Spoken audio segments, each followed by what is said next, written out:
Hey guys, how's it going? Matt from Foul Ball Productions here. Thank you so much for joining me tonight. I hope that you're doing well. I'm doing great, thanks. This is another episode of my ongoing coverage of every single episode of The Expanse. And what are you chuckling at there, Jake? I'm just appreciating one of my favorite shows. I don't know. Oh man, the chat is already alive and raring and rocking and ready to go. Exactly as it should be. Heck yeah. Wow. Well, a lot of people in the room already. Great. Well, thank you. Welcome back, chat. All you lovely people. See a lot of the regulars. Essentia Dildo, Tracy, Mary G. Elvis is here. It's great. Gang's all here to hear. Hail to the Brigadier. Duct Tape is in there, and we do have a little surprise for you guys tonight. A special little guest. So put your hands together. Give him a nice warm Foul Ball Productions welcome. Gary from Nerdrotic. Hey, Harry. Just in time, right? Yes, yeah, excellent. Just in time. How's it going, man? Going good. How you guys doing? Pretty good, man. Pretty good. Very good. Just ready to kick it off. Indeed, man. Indeed. As they say, getting better all the time. We will be outside of work in minutes. Yeah. Well, I guess we should just get into it. What'd you guys think? So, I've got a little illustration I wanted to show you, Matt. That I got a little bit of an. I got it. Yeah. So I got a little bit of an inside source that showed me what the everybody's plans were for the final 4 episodes of The Expanse. What do you mean? So this is the storyboard for episodes 7 to 9. Okay. Yeah, it's pretty accurate. I think it's pretty accurate. Okay. Jake, and then I was thinking about while I was watching this, dude. I got to give you 100% credit. You nailed it. Last week, Gary, Jake was saying that it was Cass Anvar was the reason why the whole second half of this season feels so disjointed and weird. Yes, you're 100% right, dude. All right. And this is the storyboard for episode 10. Okay. Yeah, it most definitely had to be his Me Too, and they had to extend scenes and cut out a major thing, which I bet you they're going to put into next season. Yeah, I think we were saying that. I think they probably went back and reshot because a lot of the episodes, a lot of the scenes, like it's 2 people talking and nothing really happening, and it's really like low, like small scale shots and small scale setups, and it's just like it all felt wrong. And Jake postulated that it had to do with Cass Anvar, and the more I think about it, I'm like, yeah, dude. Especially the way this all ended with him dying, they obviously were built towards that. That wasn't the plan. So it's like, yeah, that the scene was awful. Oh, I forgot. I think that I was trying to pause it to see if they actually CG'd and reused another scene, because I think they just fired his ass and got him out of there. See what they does kind of fit, and if they would have shot for it, it takes the place of another death in the book that happens in that book. All right. Does it happen like that? Yeah, somebody strokes out. So okay. I mean, like it's a character that, well, I mean, like, I don't know how much I want to say to spoil things, but we're through that book. Fred Johnson Full died. Spoilers. He died from stroking out in the books. He didn't get assassinated. Bull, the character who was in there obviously to replace Alex, died 2 books ago. Okay. And well, Drummer was in all those mechanical legs. Remember that? She took all of Bull's stuff. That was Bull's stuff from that book. Yeah, it was. God, it was just so transparent that they just destroyed the whole story arc around the firing of Cass Anvar. Completely. Completely, because he wasn't supposed to die, right? And it's like it was so painfully dragged out episode after episode. They're not moving the story forward. It didn't feel like the show at all. And what was even more frustrating for me was at the end when they start getting into all the Ringgate stuff. I'm like, wow, that's really interesting. It's too bad it took us 10 episodes to fucking get there. Where the would have loved to have fuck had that been? would have loved to see more of that. Too bad it took. Lost in the first episode and nothing since. I'm sharing this out on my Twitter. Give me just a moment. Oh, thanks, Gary. Oh, thanks, Gary. Appreciate it, my good man. Well, yeah, that whole everything setting up, mentioning Admiral Duarte. Finally, I mean, like he actually has a scene in the book with Alex that they could have put in that would have really given a lot of context to what they're going towards now, because they're going to speed everything up. Yeah, and yeah, they're going towards some like epic shit. Like this is especially. I mean, like honestly, if you're into the books, I would absolutely skip half of book 6, all of book 7, pretty much half of book 8. Holden is completely taken out of the story.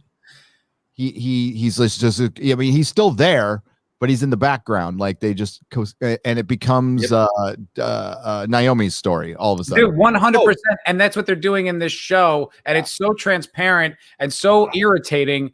It was just like, I remember when Bull was talking to Holden, I was like, what? Oh, I didn't even know what Holden's motivation was in that moment. I kind of was like lost on why they were even there. What was I was just like, oh, right, because we haven't focused on this character for a whole season. We just got 3 episodes worth of Holden story arc in like 10 minutes in episode 10. Yeah, 100%. And I also like, I don't know if this is just me, but like when the whole big space battle happened, I honestly wasn't clear on what had just transpired. Like there was all these missiles going up and blowing up things, and then like the two ships are like sliding by each other, and the Rossi's shooting it, but not. I really was completely lost, and it like all ended like, oh, that's over. I was like, yeah. We could have used a serious dose of the map that keeps the audience in the game. Yes. Oh, yes. Big time. No, they did something on screen. They showed it, but it was really confusing. They needed something on screen showing who was approaching who. Yeah. And all I saw was circles and triangles. And I didn't know whose triangle was the triangle. Right. And they've been so much better at that. Like something happened. Obviously, it's the Alex stuff, but then something else happened. It might have been the Koof.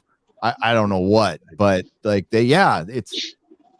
There were a couple of scenes in this episode that felt like the Expanse, but that was about it. Listen, this is a brutal comment from Yeet Dude. This season was a total waste of time. Best book, worst season. Wow, that's pretty brutal indictment. It is. I've been building up this book for people on my channel for 3 years? At least.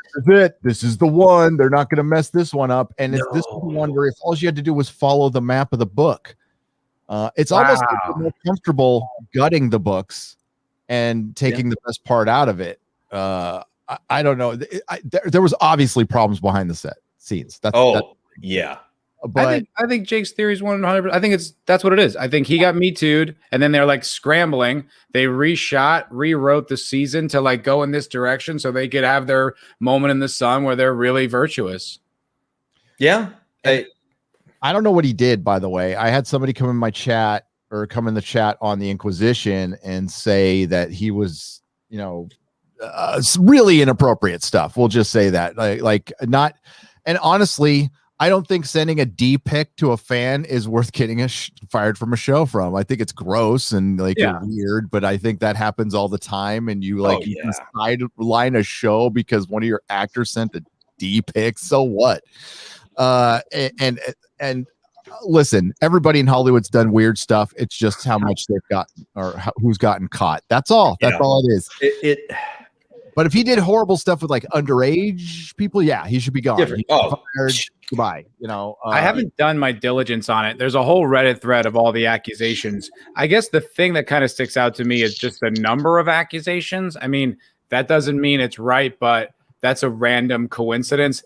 Plus, I know this director here in LA that worked with him or like tried to work with him, and she's a girl, and she like asked him to take a look at a script to maybe be a part of a project, and he was just interested in her sexually, which that's not a crime. There's nothing wrong with that. But she's like, it just sounds like in line with his character based on my experience. And she was balanced about her accusation there. I heard there was receipts on the accusations. I did hear there was receipts. So yeah, I mean, it's disappointing. But the thing is, look, I was thinking about it. Like, so what?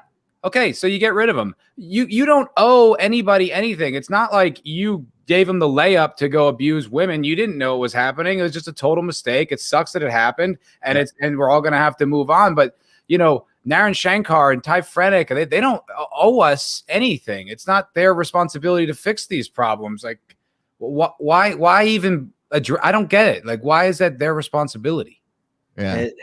Am I wrong? Is that crazy? I don't know. Like, it just seems like, why even, like, okay, do it, deal with it, fire him, but don't twist the nature of the show to like represent women better. It's like, why were you guys misogynist before, and now you saw the light? Like, I don't get it. I can completely understand, if you felt like you can't go on with the guy because the allegations are that serious, that you go ahead and do this altered kill him off scene, or you recast his ass. Maybe even better, recast him. But to completely gut the entire second half of your season just to make sure he's not on screen is so fucking stupid. What would you think of recasting, Gary? Ooh. I'd almost think it would be better because Alex is a pretty damn big part of the show. And listen, people have done this all the time before. Killing him off and replacing him with Bull just feels hollow. And they were put in a bad situation. I understand, but yeah, it already feels like it doesn't feel like The Expanse anymore, and it hasn't. I agree. I firmly agree. I said that since episode 7. It was to borrow a phrase of yours. It was all feelings and spaceships. And it was just Naomi talking about her feelings with Philip, talking about her feelings with Sin, talking about her feelings with Marcos. It was going on for like a half hour. I'm like, the story hasn't moved one iota. And I've covered every single episode of this show on my channel, and I've gone over it with a fine-tooth comb. And the one thing that they do really well is plotting. The stories are fluid. They move. Nothing drags. There's no indulgent scenes almost ever. And the fact that this was like a whole episode of indulgence, I was like, something's off. And it lost its way. And I feel like optimistically, it's just a huge detour that they had to do for PR's sake, and they'll get back in with the show next season. I don't know. Yep. Yeah. My girlfriend had a rather unsurprising reaction to this particular episode, and it really looked just like this, Matt. And that was your look? Yeah. That was the two of us watching the end of this season. I mean, straight up. What'd you guys think of Bull using the S word? That was skinny. That'll never be said on this ship again. Episodes 7 to 9 were going to war with these people. They were slow and shitty. Episode 10 preached at me in a way I have not been preached at since the first female doctor, played by Jodie Whittaker, whom Gary lovingly calls Dr. Karen. I haven't been preached at like that since Jodie. It's also a fucking mess. Like, so many different things are happening. They're trying to cover so much ground. The battle was confusing. The whole thing with Naomi is like, oh my God, man, I've been watching this woman suffer for like 6 episodes straight. It's brutal. It's just like, it's exhausting to witness. And then the whole thing with Avasarala, and then they bring the team back together, and this is what Marcos is afraid of. We're like, what? And then like at the end, it's like they finally get into the interesting part of the story. And I was just like, that was like it was like someone broke a pane of glass and then tried to glue it back together. What we got in episode 10 was supposed to be episodes 8, 9, and 10. Yeah. Oh yeah. Like when the ship goes through the barrier, when we finally find out that Mars is behind this all the way, and it's a guy named Admiral Duarte who is going to turn into like the big bad, like the Thanos. And that Mars, that there's this really, and there's this really psychotic belief in Mars, this military belief that they're just a military society, an empire, and they have figured out how to. They found old proto-molecule machinery that they've been able to turn on and rebuild. Yeah, I would have liked to have known that about episode 6, not in the last 5 seconds of. What the fuck was that? I was like, it's terrible. And we really needed to see Naomi scraping ice shavings off of a pipe 7 times. I mean, if I had to watch her just like again, I was like, this is so incredibly brutal. Also, like the cycle of her like having like emotional breakdowns and then epiphanies was just like, how many times are you going to use this gimmick? I got to go back and count, but it was a lot. Quite a few. Oh my God. I cannot believe they did it like well into this episode. I'm like, Jesus, Joseph and Mary, stop. I just like, please just die of asphyxiation at this point. This was the best part in the book. It was 1 chapter and it was all leading up to her doing her little signs. That was her moment, not the breathing and all the fucking fixing the shit in the ship. Her moment was, I'm going to kill myself to go save my friends who are trying to save me right now because they're coming to an exploding ship. And it's all supposed to happen like this, not like over weeks. Yeah. Weeks. Yeah. And it was even before the spaceship stuff. Sorry to cut you off there, Jake, but it was even before the spaceship stuff. It was just so brutal anyway. Like all the things going on with Philip and Marcos and how emotional everything was and just the overwrought thing.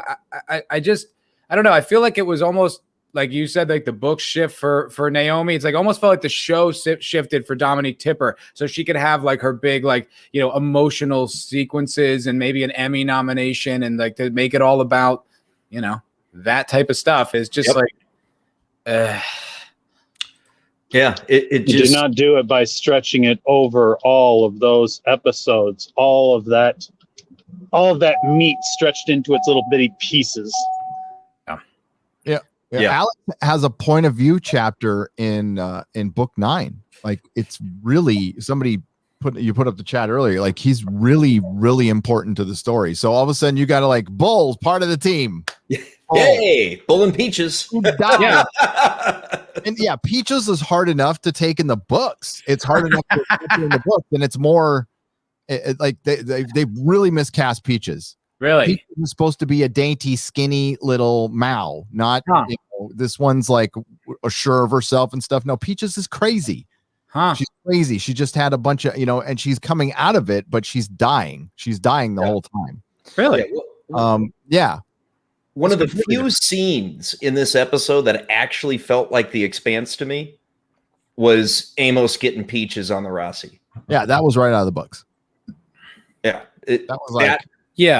that was funny. That felt like the show.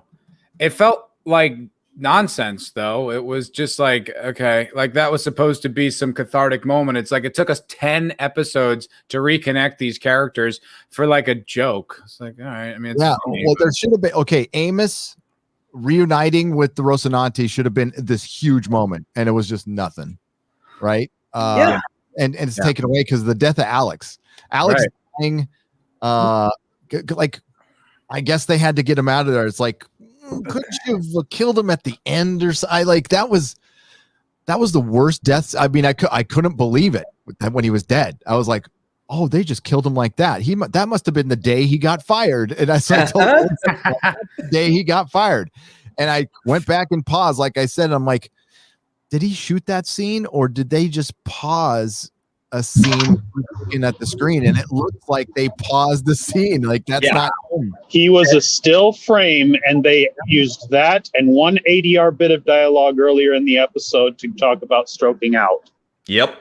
Yeah. That was all post-production, the blood floating around where he stroked out. That was it almost makes me wonder if they changed Fred's death scene now that I hear that's how Fred was supposed to die.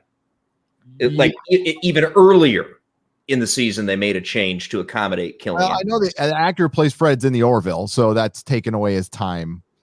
I think he's in another thing too, but he dies. It's been a while since I read the book. I think it's an escape from the station from Tycho. They're escaping from Tycho, and they're doing a hard burn, and he strokes out. Something like that. There's a few people in the chat who are not having a very good reaction to this breakdown of the show, and I can't say I blame you. I mean, we're right there with them. Yeah, it's just the difference I think with this one is that I'm conditioned now to watch my things be destroyed by intersectional feminism and agenda, and so when it showed up in this one, I was like, oh, here it is. It wasn't like it was still hard. It hurt, but it wasn't the same. It was like, oh, okay, the show has made the switch. This is what they're doing now. Like, I don't know, because I am a tad optimistic for the second season just because of how interesting the last like 45 seconds of the show was. I was like, that's the story. That's what I like about The Expanse. So maybe now they can get back to the show now that the whole Cass Anvar issue is kind of out of the way. But even if they don't, it's like I've been through this so many times. I'm like, all right, well, this one's intersectional now, and then just move on. It's like the first time you have a breakup, it sucks, but you get used to it after a while. Yeah. So how about the emasculation of Drummer though? I mean, she did. I didn't like her whole thing, and that was just made up from scratch. And I love Karagi. I think she's great. I do. Is it Gee? Is that how it's pronounced? Gee? E, Karagi, or G? One of the two. I just say Gee until somebody corrects me. Yeah. Authority. They didn't even let her kill Corral. You called that too, by the way, Jake. Good call, man. You absolutely called that. Oh, that was fucked up. As soon as you said that, I was like, oh no, I think you're right. It never even dawned on me. And as soon as you said that, I was like, oh, dude. That's exactly what they're going to do. And they didn't do it quite the way you said, but it was the same idea. Like someone kind of rescuing Cara G, not giving her that cathartic moment. I guess, she ordered the ship to fire on the other ship. So that was like her big comeuppance. But Carrie, when you were saying in like the Inquisition, just shoot her in the face. I'm like, God, just shoot her in the fucking face already. For 3 episodes. For 3 episodes when we knew that was going to happen eventually. Yeah, and then it was nameless female crewman. Yeah, I mean, I recognized her. I mean, she stood out to me because she was pretty cute, but because she has that pixie look. But yeah, I guess she was the one who was maybe like a little gray about the whole Marcos thing. So I guess giving her a moment. But I was thinking like, what an empty moment that was. How there was no arc. It wasn't like she started off like meek and unafraid and not able to stand up for herself, and then it pays off here. It was just like, yeah, I guess it might as well be her. It's kind of like Arya killing the Night King. I was like, okay, I mean, I guess so. Someone had to do it. It just nothing connected with the story. Does anyone even know that character's name? No idea. All of my notes are on my computer. I'm sorry I didn't get to pull them out in the car. If you can't remember it, that makes my point. I actually go through this stuff in order to remember this so that I'm able to actually refer to it later because, 49. But sorry, Gary, I can't blame my my stream mind and my lapses on my youth. But the thing is that, yeah, I've got a few of the names in my head, but she is so underused. She is like one of the smallest of the family of the Drummer family, the Drummer faction, if you will. Okay, it was Michio Pa, but I didn't even. Whatever. Okay, great. What else does she do? What else is her contribution? It's so what? Like it's a completely empty thing. I mean, it just happened. I think it's girl power. In the arguments, she is the only one that speaks up against her friend there, Bertold. Bertold is the guy who is the guy she stood up against, but she also stood up against him in the argument on the family ship before they met. Yeah. Yeah, but she's still an ancillary character. If she got sucked out of an airlock a few episodes ago, I wouldn't really care. You know what I mean? It's like it doesn't have a big impact. So that was Michio Pa. Oh God, she's such a terrible character in the book. Pa is the worst character in the book. So was that the sprite girl? Because Michio Pa is supposed to be Japanese. So that's weird. Yeah, I mean, that's weird. Okay, yeah, she could be. I'm expecting the people in the chat will support us on this because I can't.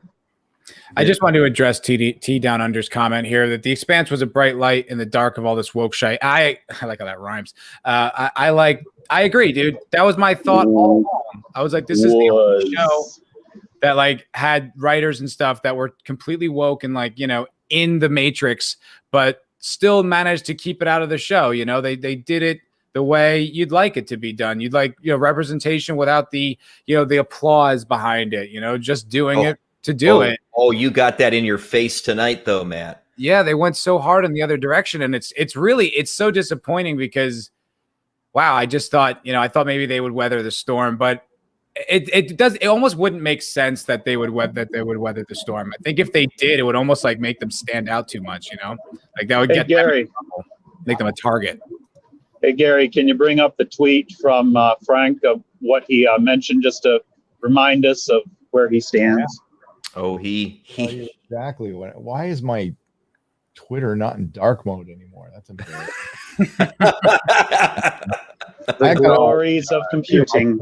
My Twitter's not on dark mode anymore. That's bizarre.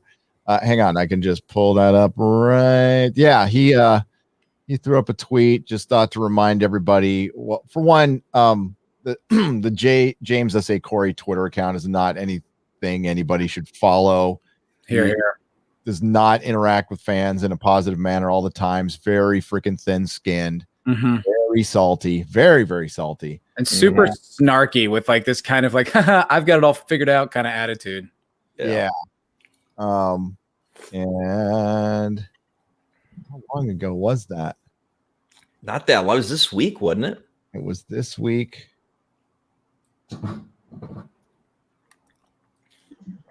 Now I can't. Oh shit! I put Gary on the spot. No, I used to not tweet at all. It used to be so easy to find my stuff, and now it's like blah blah blah all the time now. But what he essentially said was, "Boy, I hope they don't figure out how much feminism and wokeness we wrote into this show." Yeah, snarky tone. Which is absolutely bullshit, because it was all about them writing their messages in a completely understandable mode that we didn't have to have an issue with, that we were actually behind them. There were no messages. There were no preaching. There was no preaching. Not until tonight. It was almost like it was almost like we're beyond this. You know, we've moved beyond this. Like women can be presidents, and it's like it's so far down the road you don't acknowledge it. Like, that's what I thought was so brilliant about it. And I mean, it couldn't have a more multicultural cast. It's got to have the most diverse cast on TV. And you know, it has all these, like, there's something there for everybody. And for them to like just derail this whole thing and go on this like feminist journey for a little while. And then also like a show that's so beloved by a really passionate core group of fans that, by the way, helps save it. You're just going to slip past this little feminist message and we're not going to notice. We're not going to be like, hey, what the fuck is that? We don't like this. Yeah, there it is. Oh, yeah, good. I hope they never realize how much wokeness and feminism we put in the show. So condescending. Yep. And it just didn't need to be done. It's such a shame.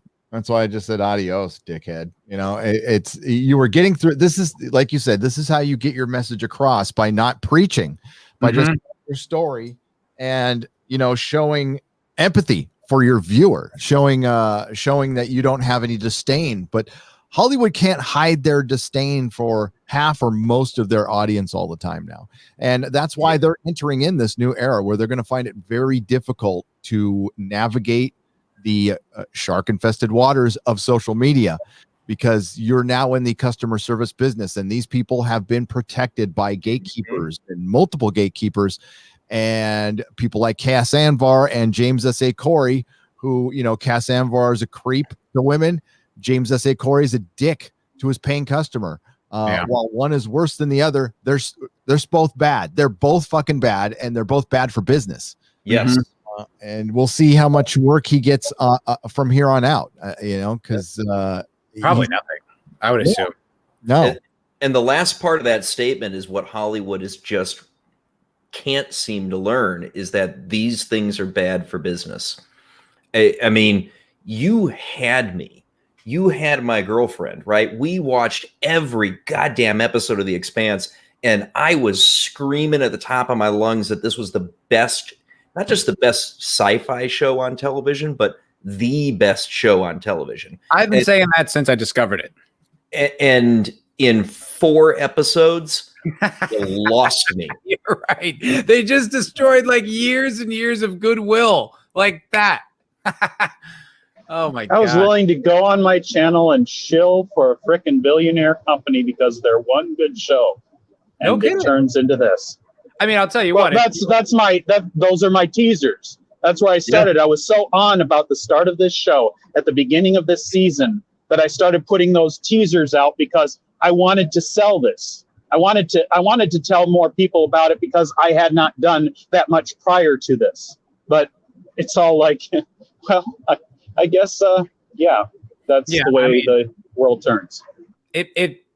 I mean, it's the only thing that's really got any real traction on my channel. So I mean, I can't be too dismissive of it, but no, I mean, it's like this guy Bernard Scott says, yeah, I'm kind of done too. And it's like, yeah, I kind of feel like if it's just going to go down that direction, I have no problem emotionally departing from it. I don't need to have my heart broken over and over and over again. Like once I can feel that this is where you're going, it's like, okay, I'm out.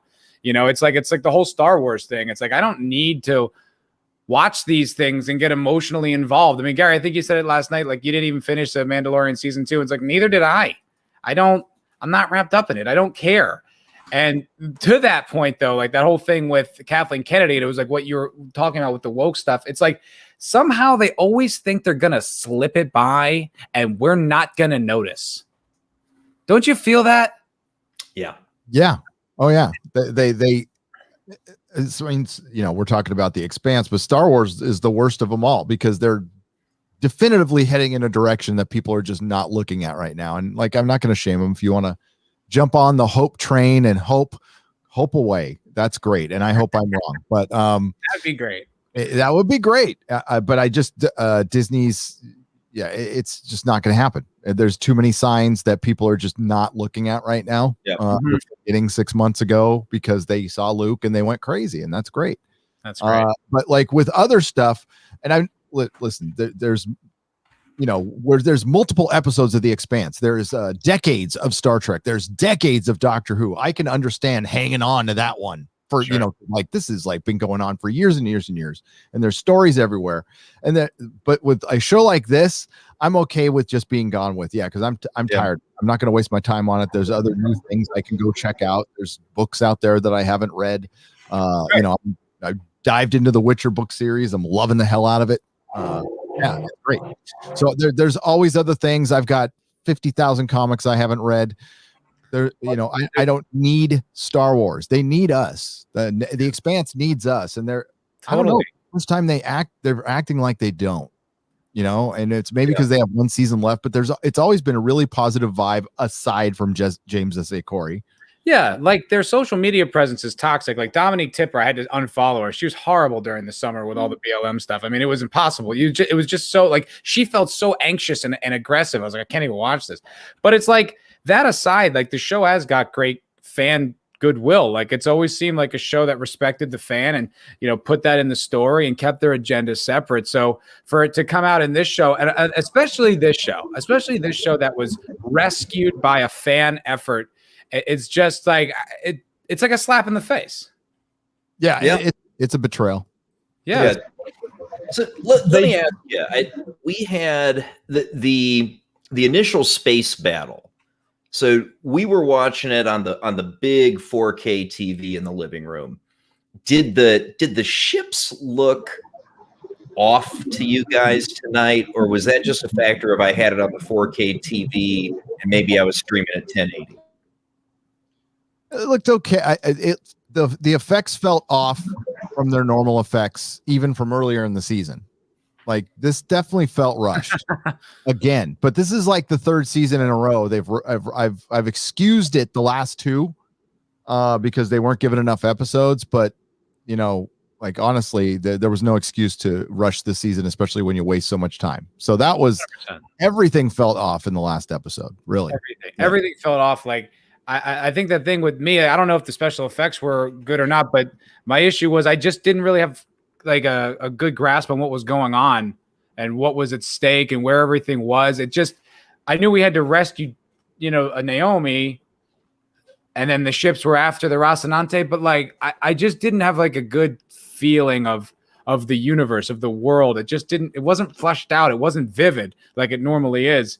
So I guess that's why I just felt disjointed and disconnected from everything that happened. I was just kind of watching it transpire, but I wasn't connected with the story. Everything happened so fast that I don't know how you could connect to it, right? So, I mean, let's break down really quick everything that happened tonight. Let's do it. So, Naomi space jumps again, okay, as after she manages to get the ship maneuvering, she space jumps out of there, and she's doing her signals to try to warn Alex and Bobby away from the ship. They see her signals, and then she's dying out there in a free float in space in her vac suit as she runs out of oxygen. She gets grabbed by Bobby. Bobby's radioing back to the Razorback, and Alex is fucking dead. Right. And a lot of that could have been really cool and interesting because, I'll give it this. It was creatively shot. Like the way you just focused on Naomi's face right here. The camera was right there. And then you just heard Bobby like through the, like just from Naomi's perspective, just you couldn't hear her voice. We could hear like the sound of her voice and the clicking and the ksh. That was all interesting. And if we didn't have to watch Naomi suffer in this little prison, for 3 episodes and all I think it would have been more cathartic. It would have been more interesting, especially if maybe we were detached from Naomi for a while, and then like jump back in and this moment happened. It would be like this rush of feeling, but I knew Naomi wasn't going to die. So it was just like, okay, how are they going to get her out of this? It didn't have any kind of catharsis for me. It was just kind of like, all right, like I'm really tired of watching Dominique Tipper, like, act in pain. It's I mean, really that scene was good and well done. Okay. I mean, I would give him that particular stretch of scene was good and well done. Mm-hmm. Then we've got kind of the crazy messiness happening with the Rossi getting intercepted by Drummer's ships. And then you've also got a Free Navy heavy frigate and a Serio Mall, and the Koto was the smaller one. Yes. Yeah, exactly. And then you get this hectic battle scene begins as the Rossi's coming in, and Holden basically says that, he doesn't expect to win. He's expecting the ship to get blown to shit, and he's just trying to buy time for his family. Yeah, and it felt so manufactured because like the whole season focused around Naomi and her trying to get out of that situation, and now it's switched and Holden's going to sacrifice himself and Bull, and I guess that girl on the ship with him, the reporter, had no problem with it because she didn't speak up about, hey, I'm not really sure I want to go on a suicide mission. She was just kind of like, I'm down, I guess. And it just was very disjointing. It didn't feel like, oh, it had all been leading to this. It was just like, well, I guess this is happening now. Yeah. And then the Rossi engages in battle, and Drummer, finally tries to kill Corral unsuccessfully, but she manages to fire some missiles to take out one of the Free Navy MCRN ships, right? Koto. Yeah, the Koto. And you've got this, again, really, really hectic battle that happens really, really fast in just a crash of activity. And they somehow take the heavy frigate out too. Actually, her first act is to fire on her own ship. She fires on the ship that Oksana and Geralt, the other guy, are on. And that's when Bull brings up the idea, wait, they're shooting at each other. We should take advantage of this. But like you said, if you're not invested, Matt, if you're not invested in it and it's too busy. And I mean, I had to go over it going like, okay, this is going on here. This is going on here. It'll lose you. It loses you. And then it loses the meaning when you're not caring about what's going on. It's just, oh, furball. I guess everything's happening. It just didn't feel like it was earned. Like every other space battle. Remember back like in season 1 or 2 when they go to that space station and Alex keeps running that simulation because there's that stealth ship on the backside and they have to keep planning. You knew exactly what the stakes were. You knew exactly where all the moving parts were. You knew what was happening. And as you watched it, the drama unfolded. It was amazing. It was like a rush and it was so exciting. When it was over, you're like, oh my God, I can't believe it just fucking happened. This, I was just like, what is happening? I don't know what I'm looking at. Yeah. It was weird. Okay, so the aesthetic choice for when they rescued Naomi was just to have it from her perspective, and they finally pulled out and showed she was doing like space language to say don't approach the ship, right? Yeah. So they approach the ship. Alex Kamal is talking, and he goes, "Okay, I'm going to do this docking procedure," and Bobby goes, "Wait." And then they stop. So they don't do the crazy docking procedure that he said you could stroke out from. Right. So I don't know what he did to stroke out because Bobby had to get in her suit, leave the ship, and then the ship had to be stationary. So he must have been still alive when she was suiting up, and then he just stroked out afterwards. I guess that could happen because when Fred did it, it was during a burn. It was during a hard burn. That's when you stroke out. So, in the events of the show, essentially when they first get the first notice, you find out that they're going to go even faster in order to get to the Chetzemoka, and his final thing just before you see their gimbal chairs move, he talks about putting the spurs to the ship, so they're going faster. The only idea that makes this work is the idea that they were so juiced, they were juiced to the gills, and he was riding it out. By the end, something happens, aneurysm, the juice bursts a blood vessel in his brain, and he's done. Yeah, but Light M says right here, they explain it's the anti-G drug. I'd really like to dispel this for 1 second, simply because a production or a script explains something, that doesn't mean it's earned or it works. That's what's also could be considered an excuse. And I'm fairly certain that that's what you could call this. It's an excuse. It's a reason. Okay, they explain. It's not explained. He's like, they use this as an opportunity to just fix the problem. Yes. Yeah. I could have missed it. Did they say it was the anti-G drug in the show? Well, Bobby made a comment about how they were juiced up heavily. Yeah. And they'd be at risk of stroking out. That did come up a few That minutes. was the ADR line. Nobody is on screen when that thing is said, and you hear her say that. And it's like, oh. Yeah. Like I said, it was jolting. It was terrible. It was absolutely terrible, his death. I mean, it was just like, what? And it could have been fine. You could have made it shocking. I mean, they've done that before. And that, but it was just, it felt like he got fired that day. That's what it felt like. They could have gone really cool with this. They could have altered the book story. So they gave Naomi her big deal in episode 8, right? Where she's got her torture episode, which, Dominique acted well. Okay. So give her that. And then let's remember that she is an unbelievable engineer. So scrap the messages in space portion where she jumps out and Bobby grabs her out of space. Scrap that. She finds a way to temporarily disable the bombs on the ship long enough for Alex to dock and get her. And then you use the fact that, they were talking about this incredibly dangerous docking procedure could cause him to stroke out, and have him fucking stroke out. Yeah, show him stroking out. Yeah, give him a moment.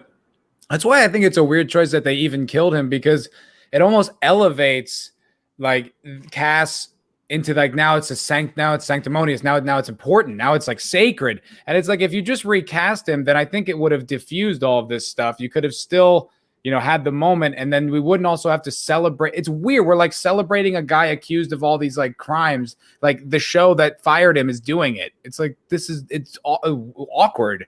It's like, just recast him. Like, what is this? They're trying to honor the character and not the man, maybe. I don't know. I mean, they recast Arjun, so why not Alex at this point? Dario Naharis was recast. Happens all the time. That worked. Happens all the time. It would have been awkward, but after an episode, you got over it, just like you did with Arjun. I was like, and they really like, that was a slow roll with that reveal too. You're just like, who the hell is this guy she's talking to? And then halfway through the episode, they're like, oh, it's Arjun. You're like, it is? Oh, okay. Yeah. But the other actor was better. The first actor, the guy who was in the Orville, it was so much better. Yeah. Way better. It felt like he loved, they really were in love. I'll also say too, did it strike anyone else as weird the way they revealed that Arjun was dead? Like when she just says it without like getting like information about it. I thought that was random and weird. It was like we didn't see very her, like, non-contact. Yeah. And like she didn't take it in and like have a private moment. Like it's just like, hey, by the way, I found out he's dead. It's like, is this like a tactic, or is he really dead? Like I was honestly thrown off by that. I mean, I assume he's really dead. The way this is done could actually be like, oh no, he's alive, but it's up in the air, and it's weak. Hold on, I want to duct tape. It's a PG rated show. They can't show anyone stroking out, dude. I have seen so many people get murdered on this show. Bloody, like Shed in like episode 4 or whatever gets his head blown off, and you see it blown up by a rail gun. Yeah.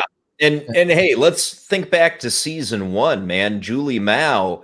I mean, yeah, she was covered in proto molecule, but she was butt naked. Brutal. And then the guy evaporated going in the ring gate. Yeah, like evaporated. And it's not a no, they weren't afraid. It was budgetary that held back from the vomit zombies that were in the book. That would have been great if they would have put the vomit zombies. But it was more brutal in the book, dude. Like all that stuff. Like when I listened to the audiobook of it, and it was like, whoa, this is way darker. There's like human hands like crawling around, and like all like human viscera is like what was surrounding the core of the ship. I was like, that's a lot darker. That's like being in hell, man. I don't know. Maybe blue stuff is better. No, there's a whole scene where there's a spider walking that's made out of bones and people, like a vertebrae and somebody's head, like the thing, right? And there's goop going down the hallway that's all gooped up people. Ugh. And they show a little bit of that in the very beginning when she screams, when Mao screams, and that guy's like head kind of going in. There was a lot of that. It was pretty gross. It's good. That sounds dope, but I think that might have been a little brutal for TV. But it's the book is it's horrifying what happens, what the proto-molecule does to people, because it gets cells of the useful parts and it makes it useful to build something. So yeah, that's so interesting. Like the whole proto-molecule thing is such a fascinating concept. It was such a brilliant way that it paid off in the first 3 seasons, the first 3 books. That it goes from this thing that just breaks people down into this soup, and then it serves its purpose and has this giant gate. And you're like, whoa! Oh, I want to see all these planets. This is such an interesting world. They're like, no, don't worry about that. There's like this Belter guy, and he's causing trouble. It's like, I really want to see the exoplanets, like really bad. Like, no, not yet. We have to wait. Like, why? You said why? Let's go. Yeah, and then and so all that like action that we just discussed, though, it was like the first 20 minutes of the show. Yeah. Tonight, right? And then we get like an interlude. Yep. Yeah. A little right? reunion moment. We get a dinner party. Yes. Hey, celebrating at a dinner party, like Earth is in shambles. I mean, tell me there's supposed to be storms going on down there, and it's like nuclear winter going on, and like Earth barely survived, and it's not like Ganymede. This is Marcos. Marcos didn't want this, so we have to do it. Oh, yeah. He doesn't want us being together. No. Yeah. Now, what? I like my ladies, and I like looking at ladies' bodies. Okay. Did anyone else just get like shocked to hell at that dress Naomi was wearing at this fancy dinner party? Did that just seem really out of fucking place? Like the big V-neck with the spider web in her fishnets in the middle. Yeah. It drew my eye. It drew my eye. I'm not going to pretend it didn't draw my eye either, but I don't know why they're at a fancy dinner party when Earth is suffering. I mean, like the optics of that would be horrible, right? You're right. One person gets a picture of that, like, look at the freaking president living it up on Luna while we're all eating each other down here. Oh, you're right, dude. Especially the president who just had a military coup that just kind of squeaked by. That just happened real quick. It's like, wait. This was the problem I had in the book that carries through is the gravity of, for one, it wasn't millions of people killed. It was billions of people killed on Mars and on Earth. and they just kind of like forget about that, and it's almost sociopathic. I was starting to worry about the writers. I'm like, are they going to have any characters talking about all the billions of people? They kept on talking about the Belcher's cause. I'm like, they're Nazis now. They killed billions of people for their cause. Yeah. Innocent people, like that. Nobody should ever feel sorry for these people again. Like, never again. Sorry. And you should be bombing their palace station and everything. They should evaporate it. If they're going to be cheering for the death of billions. I mean, more children died on Earth than there are Belters in space. Yeah. So like, but they don't bring it up. And I'm like, and then Michio Pa, that character I brought up, they like, she's not going to be a major part. So they make her like Jesus Christ. And she was part of Anaros's team like the whole time. And all of a sudden they just made her Jesus Christ. And I'm like, that's what I'm like, something's wrong here. This is weird. Like there's a detachment going on here, because the gravity of losing that many people should be on it's on Naomi's mind and nobody else's. Yeah. 100%. I see. I thought they were going for like a real subversive play at first, because I mean, I think we can all agree that when they dropped those first 3 episodes, they were unbelievable. Yep. I was like, wow, what a start. This might be the best season of TV ever. And so then when Marcos is a mass murderer, and then he's basically talking like identity politics talking points and the reasons why he's like doing this war. I was like, is this some kind of like subversive, like underhanded, like kind of attack at like ideologues and groupthink? I was like, is that what they're going for? This is pretty bold if that's what they're going for. And then no, not at all. They just went in a completely different direction. I was like, oh, shit. Yeah. So after the dinner party though, right? So we got a dinner party in the middle of the episode, our nice little interlude. It's like an intermission. Get a little break from the action, and then we start going 100 miles an hour again, right?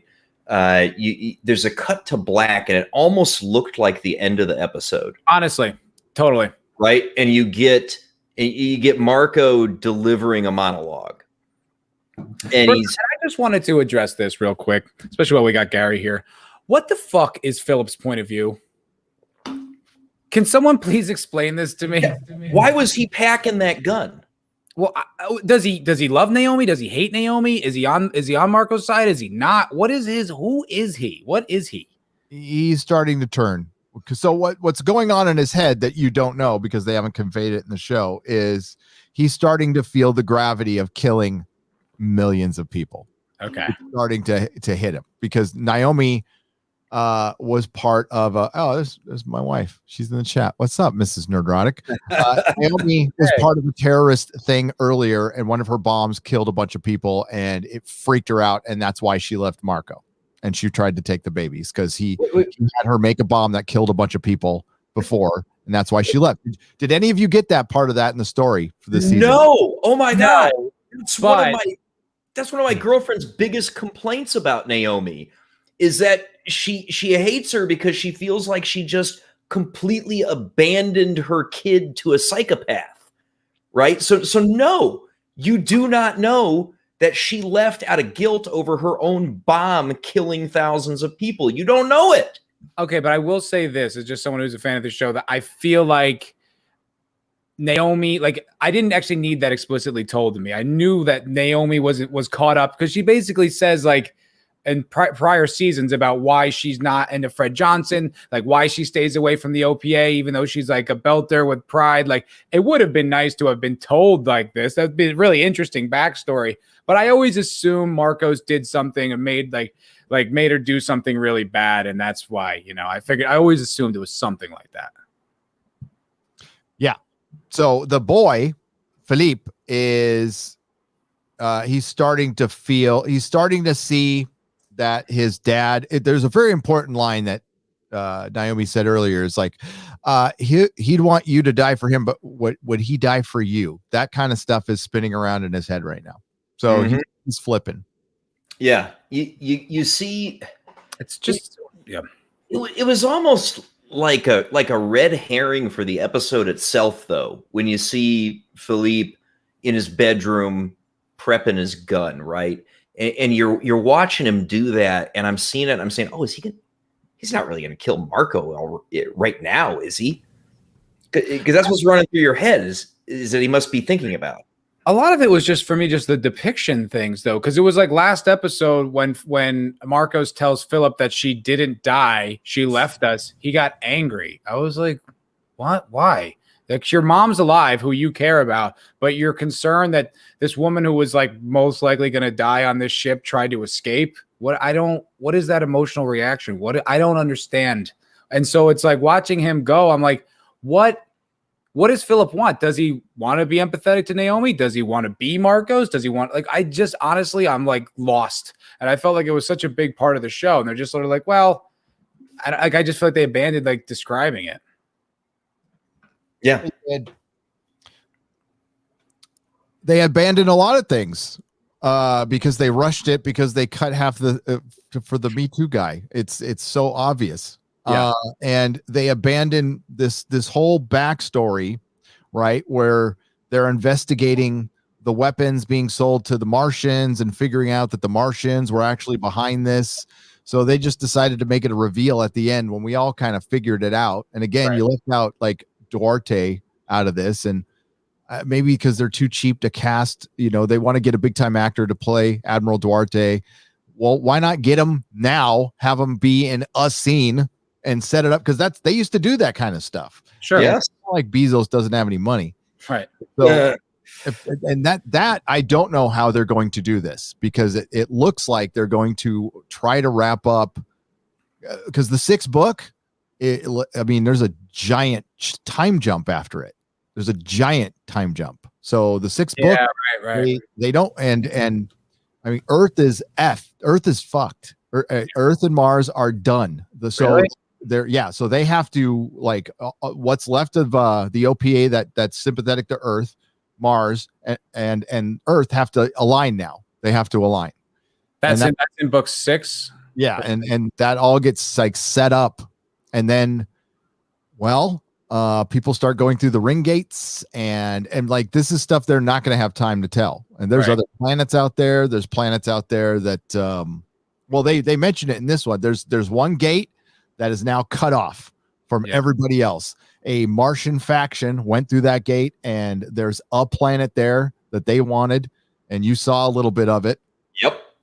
Remember the name Laconia. Yep. The Laconia. Just remember that name. And it doesn't really get it. They start resolving it after the time jump, after the huge time jump. So they're probably going to cut out the time jump. Yeah. And get right to, but it's still like, Holden's barely in it after this. I always thought that was interesting, like with this whole woke battle. I was like, wow, it's interesting that this show has like a white male lead as like the hero and the captain and the anchor. It's like, well, they took care of that. Not interesting anymore, because he's not the captain. I have to give them that, them getting, for lack of a better word, dusted when they went through the gate. I liked that. Yeah, they hinted with Fred Johnson. Holden showed him like that. This is what we saw. Yeah. And then they didn't mention it the whole time, but that's what they're kind of investigating throughout this book and the next. And it's a big deal. It's a big deal.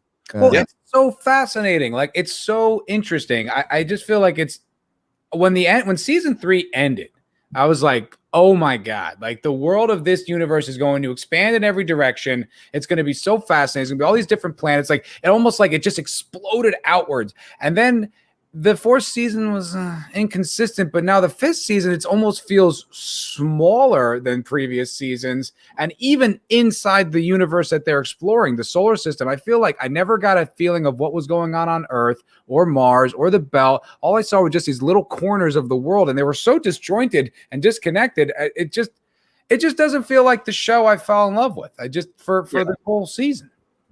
I mean, we talked about it a couple weeks ago.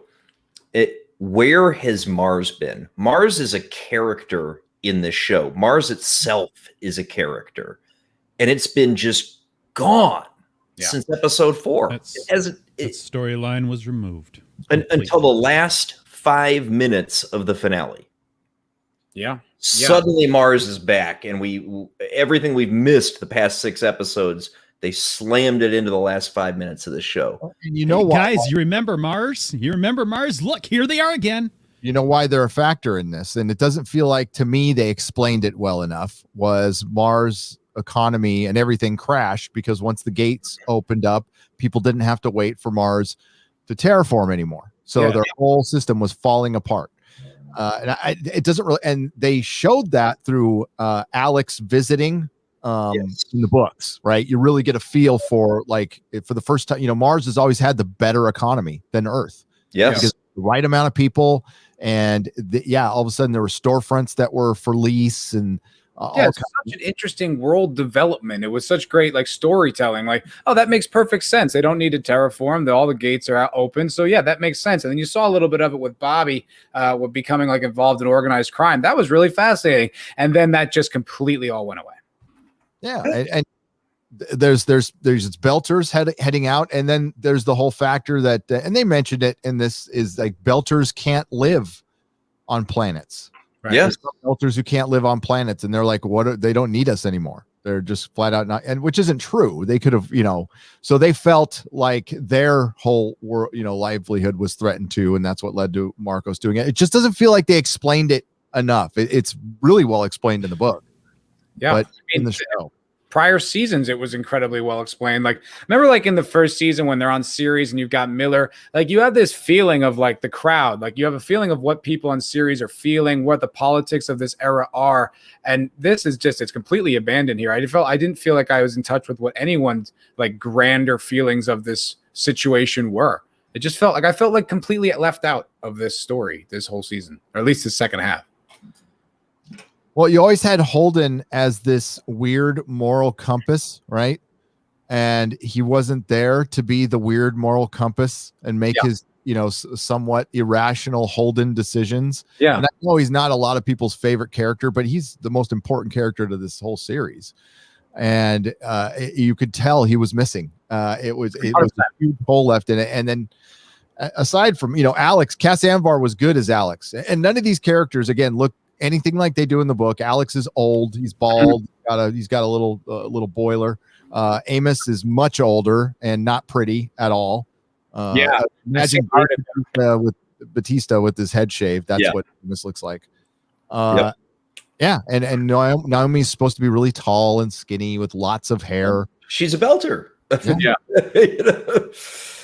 That was also kind of not there. I mean, I guess they gave him a moment, but I didn't really feel like there was that romantic rush into each other's arms, like relief, like I've been separated by people that I was in a relationship with and then reconnected over like a trauma, like I had to like and it, like, you just can't let go of each other. You're just embracing so deeply, and they're just kind of having a conversation, sort of a casual conversation. It was like, this is really not cathartic. Like, I'm not feeling anything. And in the wake of Alex's death, no less, right? So the death, I mean, the on-screen presentation of it was so god-awful. And I think somebody in the chat, and I forget who pointed it out, but the scene where we get the image of him stroked out, that it was definitely a still because the lights weren't flashing. Somebody in the chat pointed that out earlier, right? So you've got this just sort of on-screen awful death of Alex, and then during the dinner party interlude and the reunion at Luna, like, it's barely fucking acknowledged by the characters at all. You get this quick thing with Holden finally has some lines in this season, and he said, and it amounts to his wife's going to take care of the burial, right? That's kind of the extent of the acknowledgement. And you get a little guilt from Naomi, and it lasts all of 45 seconds on screen. It's so weird because it almost comes across like they're reluctantly retiring this character, and they're forced into a corner. It's like such an awkward position to take. Like, you're preaching feminism, but then at the same time, you're giving this sort of what feels like a mixed message that, you don't want this guy to go. It's like, this is so clunky. I don't even know what your point of view is. Yeah. And you get one other kind of brief acknowledgement of his death when Amos gets back to the ship and brings Peaches on board, but that's it. That's it. Not going to get brought up again. And one of the biggest characters in the show. That's not, it'll be fine. Bull can just replace him. Nobody will notice. He already has drinking out of his cup. Yep. which was a little That profane. I thought that was disturbing. It Everything was- else was so short. Everything else was so mediocre, That and felt like a dig to Cass Anvar. Yeah. That's what it felt like. It felt like a petty little dig to Cass Anvar, no matter what. I mean, even if he is a creep. That's what I mean. Like, what is their stance on the whole thing? It just came across really clunky. And I think the one thing we can definitely take away though is like, at least, I mean, you could potentially take this away that they're over this shit and they're going to get back into good storytelling next season. They could. I mean, like I'm being optimistic. I'm not expecting it, but they could. There is the opportunity to do that. Because it just felt like for the last how long that sequence was, they're like, and then all this stuff, and you're like, yeah, I know, that's what I was interested in, and it just kind of felt like they had, like it was like an obligatory like woke detour, and now they're back on telling the story. I'm not sure, but it's kind of what it felt like to me. Yeah, I mean, we definitely all called it that Bull is going to be the replacement for Alex. I mean, we all. That was clear by episode 4. Bull's the guy, right? Lightem Am's got a question. Is Bull in the books at all? Yes. He's a huge character. In fact, he's pretty much like Kamina is essentially like a portion of Bull, but Bull's kind of been removed. Gary would know more than me with the books because I've only did the first 3. But he is a huge character. In fact, like I think the 3rd book opens up with his point of view of going to work for Fred Johnson, as I recall. Yeah, he's a major character in that book that they left out completely, and they gave a lot of his storyline to Drummer, which I thought worked because I fucking love Drummer. Yep. I'm looking here to see because, like, so there is talk of there's possible life after the Expanse, but it's not going to be on Amazon. Amazon's done with the Expanse. And their 3rd network. They're not going to get another network. The show's too expensive. They're not going to get it. So. What concerns me is they said, oh, there's definitely more room for storytelling after season 6. It's like, oh, you better end this thing. Who said that? Naren Shankar. Oh, okay. Yeah. Because didn't like James S.A. Corey, didn't they say that they were kind of done with it? Like once season 6 is over, they're pretty much out, right? Did I read that somewhere? No, they said that they could be done with it after season 6, but they see it as a pause, a logical conclusion, or at least a pause. I thought like because someone was asking them flat out if they had the rights to do more with it, and they're like, "Yeah, I don't know. Amazon does, but we're not involved." Something like that. It was kind of a guy. I got the impression that they've been living with this universe for like the better part of 20 years, and they're over it, and they're just done. I mean, I could understand that. That's just my impression, though. It's like I don't have facts to back that up. But so what's the movie rumors then, Gary? What is that? I'm really curious. It's just hearsay from the actors. The production company wants to try to sell the series to somebody else, and they could adapt the books with the time jump. But the problem is that that would not end season 6 cleanly at all. People would be pissed at the ending because they'd have to like leave it open-ended for the story. Wide open. Like you essentially have to pull yeah, up I want to say Farscape. Something that's resolved, but like another issue is as wide open, and it would be frustrating as hell. You would feel so teased after that. It would be almost like if they canceled it at season 3, like they were originally going to do. Yeah. Which looking back on it, maybe they should have. Because season 4 was kind of underwhelming for me, and now season 5 is like straight up bad. Where I'm like, oh wow, like you guys are tripping over your dick here. You're making all these like bad mistakes. It's not even like even if you don't care about the politics implications, it's just not a good season of TV. It's lots of just talking about nothing. It's not exciting. It's not well executed. So it's almost like maybe it should have been like, oh, what could have been, and we all could have talked about it and loved it, like Firefly or something like that. Like, oh, it was this perfect little thing in a vacuum or something? Because I don't know, it's almost feeling like a mistake.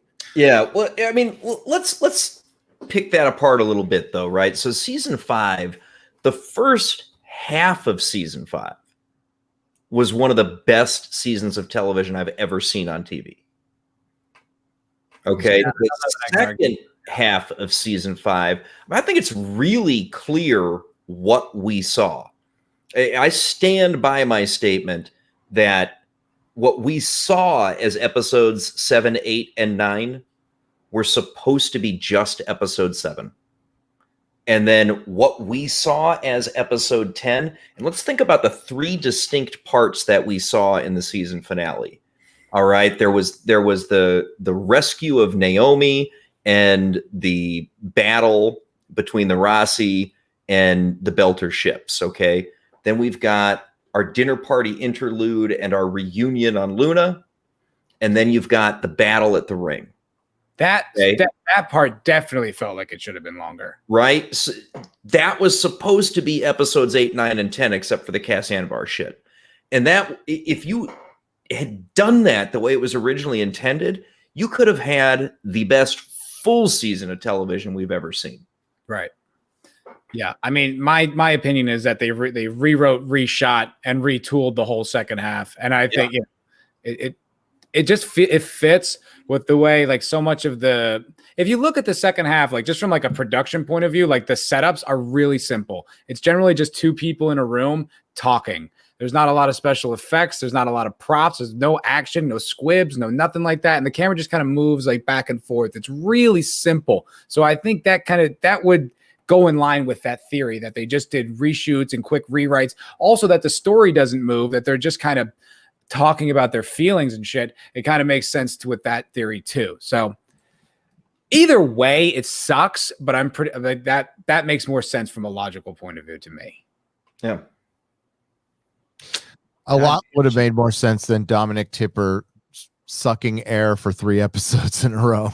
That was it was a bit much, and it really been edited so far down. Yeah, so right. Yeah, you know, it sucks watching your show go south, folks. I remember not too long ago when I was reviewing the long night of disappointment for Game of Thrones with Doomcock, and people were just like, no, it's fine. Night King being killed by Arya just in one shot. No problem. Show's still fine. You know, and then it took them 3 episodes to figure out that it was the biggest disaster in television history. It's better to just recognize it early, move on. There's other things. Go see Resident Alien. There's Orville out there. Like, this could still recover next season. They could fix it. It could. With the Cass Anvar ship behind them, they could refocus on telling the same type of story they've been telling, and this could turn around into a good season 6. Like, I'm not done with the show, but I am prepared to chronicle its demise if it keeps going the way it did in episodes 7 to 10. Yeah, like, it's not proof your girlfriend's cheating on you, but she's definitely texting some dude. Well, Jake D's opinion is shared by many people in the chat right now, so this is a common thing. I think people are saying, people are of that mind. Now that we have Cass Anvar behind us, we can move on. You're gonna miss and Cass, hopefully it's not going to be the same. No. Like that. No. He was important. He was very important. The Indian guy with the Texas accent. He was the comic relief. Yep, 100%. Yeah, he was the Han Solo. And I think if history's taught us anything, when people get like a taste of postulating and proselytizing their woke agenda, they generally don't stop at step 1. They keep going. They like it. It makes them feel important. So I feel like it would be really shocking if they just went back to the way they used to tell a story after they had their moment of telling us all how to think and feel. Yeah. Am I expecting them to get back in stride and season 6 to be more like the first half of season 5? Am I expecting it? At this point, no. Right. Is it possible? Totally. Yes. Yeah, I think it is possible. And I think like that last bit there leaves the door open that it could be possible, and it could just get back to where we want it to be. So yeah. I'm not ruling it out. You know, it's just like, it's like, to use the Game of Thrones analogy. I mean, once what's her name kills Arya kills the Night King, you knew nothing good could come of it after that. Like, it was impossible. This I don't feel is quite that dire, but I definitely feel like there's red flags all over this thing now. And if it does go, you know, all the way down, I wouldn't be shocked. Yeah. The opportunity's there to recover, though. So well, the way they made it sound at the end is it sounds to me like they're going to skip the time jump. It does, because there's like one little line of dialogue going, you saw the big proto-molecule ship. Yes. Things are coming along fine. It's going ahead of schedule. I think that was saying we're not going to do the time jump. There's a reason they do the time jump. I don't like the reason. It's bad for the characters, but there's a reason for it, because you have to build something and it takes 30 years to build this thing, right? So they're going to cut out the 30 years. And there's other ways to do it. You could just say, I figured out the proto-molecule and it just built it for me. Totally. Which would be in line with what we've seen in the show. Yep. Yeah. There's leaps a lot in this show. I mean, how does the Epstein drive work? I don't know. Neither do the writers. So, okay, I can accept it. You know what I mean? Like, look, and also you change your whole friggin' story to make it like this boring, drab thing. I think you can change it to make it more interesting if you wanted. Yeah. You know what I mean? Like, it's not like it's sacred. Obviously, you don't feel that way. No, there's a bunch that, as a matter of fact, what's left in the books, they can make a season out of TV out of, because there's a lot of wasted. Just there's new characters that you don't care about. They started out so well. They would introduce a new character each time, give them a POV, and they worked. Some didn't. None were as good as Miller. Will ever be as good as Miller. Yeah. Bull was pretty good. But then, you can cut out all those characters and just have the crew of the Rocinante and the big bad. And I think that would be enough. Yeah,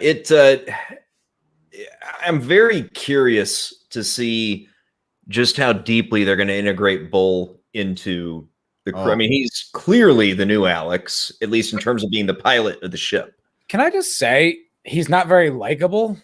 Like, he just kind of is like saying really crass things all the time and getting shut down. And that's like his whole purpose of existing. Like, I don't like him as a character. So, because I do. he doesn't seem to have any like dynamic quality. Like, like when anyone would say something stupid in the show, like there was like, I felt like that was like the brilliance of their writing, was everything was dynamic. There was arc in every moment, and every character had like a humanity to them that they would grow and change when things happened to him. Bull, like, he just seems kind of like one note. He's like, yeah, I'm going to make bad military decisions and say crass things. That's kind of it. It's like, all right. I mean, this is the new Alex. Jesus. Okay. Yep. I miss Ashford. Ashford was such a good character. Oh God, I loved Ashford. Great. And what an arc too with him, when he starts in, you hate him and he's just busting Kamina's balls and you're just like, you motherfucker. And then you end up loving him by the end and he has that sacrifice moment. Oh, good stuff. Good stuff. Yeah. I mean, we were talking about it early on. Sorry, silent there. I was just remembering better things.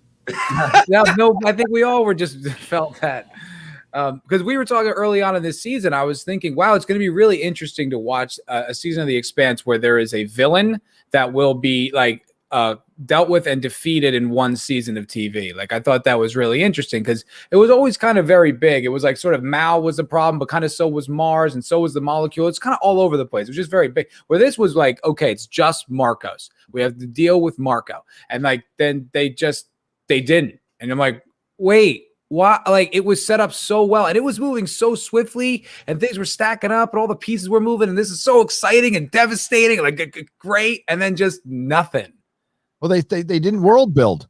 They still have to world build. Like, you're establishing the Free Navy. Okay, show me how big they are. Where are all the belters? You had one little team up of 5 captains, and that's supposed to tell me that the entire belt go to Palace Station. Something, Ceres. We all have a connection with Ceres. Yeah, I mean, show me the belters uniting. I needed to see that. It just felt too small. I needed more Mars and a lot less Drummer waiting to shoot somebody in the face that she for freaking episodes at a time. So out of character too. She's such a like badass and like takes action and doesn't take shit lying down. And like for her to just be impotent and also never really get her moment, it's just kind of not. I don't know. Or how about that? Okay, because it was noticeable. Amos, right before they take off from Earth, has a sit down conversation with that person from Baltimore who we heard 2 words from before that, and we get a life story about it. Life was hard for me on Baltimore, and now it's all over. We're going out in space.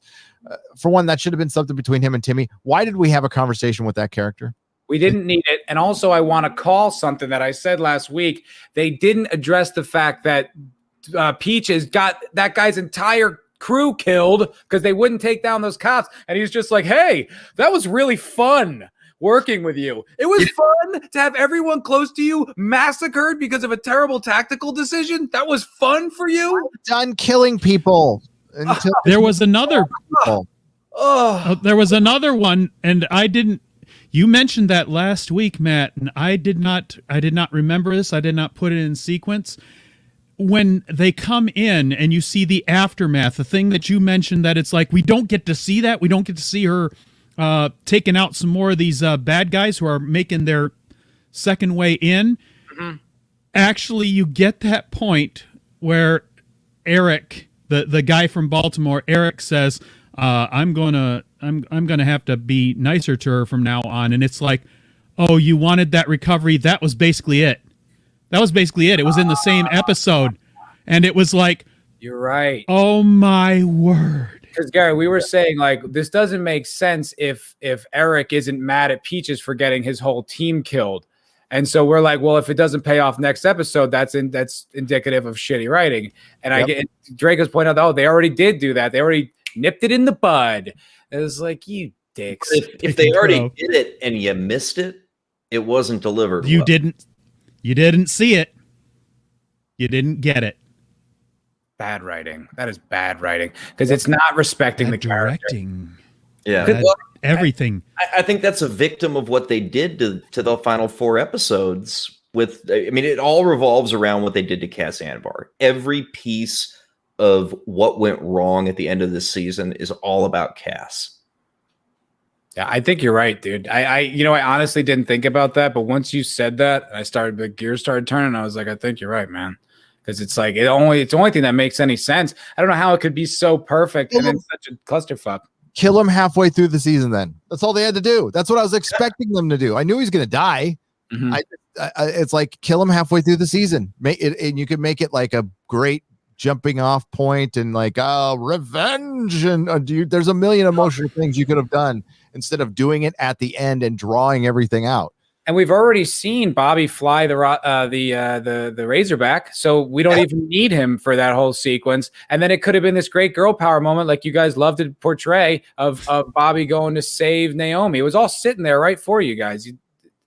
They feel personally responsible for having that guy on the set for 4 years, and they feel like we need to make up for this, like in the narrative and everywhere for Cass Anvar's behavior that they are not responsible for. Like nobody's responsible for his behavior other than Cass Anvar. I mean, you've got a great out on killing off Alex if that's what your plan, right? When he is burning the shit out of the Razorback when they're trying to get away from the Martian ships that got passed to the Free Navy, right? And when he dumped the core, there is your opportunity to kill him right there. Take him down in a blaze of glory, escaping the Free Navy, and then you've got a great problem for Bobby to deal with. But you know what the problem is? They probably already shot all those sequences of him going like I'm them rescuing, remember they attacked the other Belter ship or whatever that whole sequence was. They already had that shot. So how do you get around that issue? Like he couldn't have died right. It would make sense from a writing point of view. But remember, everything was shot before all the allegations came out. So unless they shot the season twice, that would be really tough. Yeah. They could have died planting the bomb. He could have died. Something goes wrong with planting the bomb on the ship.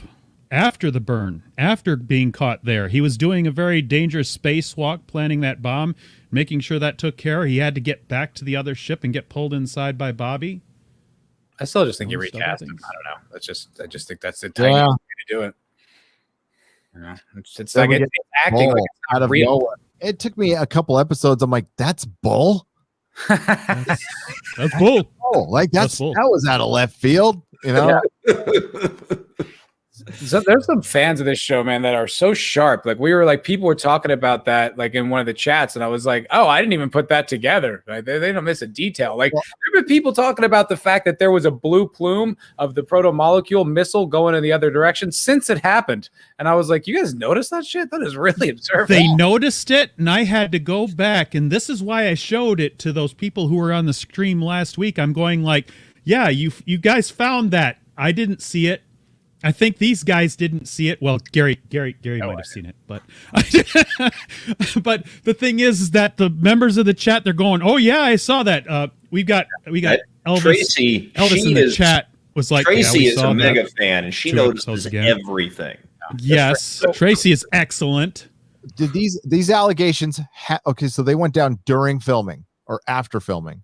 After, because the whole of season 5, they announced that it was finished shooting before season 4 even got released. Then Bull had to be reshoots because he was there to replace Cass Anvar. So they had to reshot all of that to insert him into the story. Why introduce Bull out of nowhere? Yeah, unless you're going to replace, he's going to replace Cass Anvar. Maybe that's why his character is so underwritten and everything he's in is so clunky. He probably knew before the allegations went out that he was trouble. That makes more sense because there was some knitting being done with putting the Bull character in. He was in the top episode. He was in the cargo container when they were going to do the sting. They could have done it with another character, but they shoehorned him in instead and made him some kind of key into it. And then just all the scenes on the Rossi, which were just this setup, this setup, this setup.